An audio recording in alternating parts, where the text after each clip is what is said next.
নমস্কার। আজকে তোমরা শিখবে সুন্দর একটি জিনিস, যেরকম দেয়ার আমরা কোথায় বসাবো। কোনো স্থানে কোনো কিছু ছিল বা কোনো জিনিস ছিল বা আছে অর্থে সেখানে আমরা দেয়ার ব্যবহার করি। সুতরাং চলো তাহলে মেন টপিকে শেখো। তাহলে যেরকম টেবিলের ওপর একটি বই আছে, টেবিলের ওপর একটি বই আছে। There is a book on the table. তাহলে টেবিলের ওপর একটি বই আছে, সেখানে আমরা দেয়ার ব্যবহার করলাম এবং অ্যাম ইজ আর ব্যবহার করব। তারপরে যখন আমরা সিঙ্গুলারের ক্ষেত্রে ইজ বসাবো বা অ্যাম বসাবো এবং প্লুরালের ক্ষেত্রে আর বসাবো, সেইভাবে আমরা অ্যাম ইজ আর ব্যবহার করব। এরপরে আরেকটি সেন্টেন্স হলো, শ্রেণীকক্ষে দুটি মেয়ে আছে।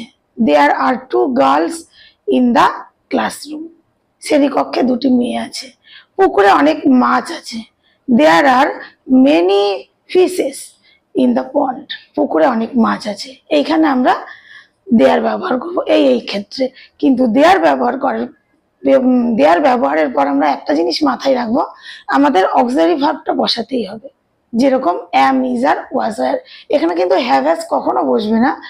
আছে অর্থ আছে, সুতরাং সেখানে হ্যাভ হ্যাজ যে বসাতে হবে এর কোনো মানে নেই। এখানে আমরা অ্যাম ইজ আর ওয়াজ আর ব্যবহার করবো, প্রথমে একটি দেয়ার বসাবো।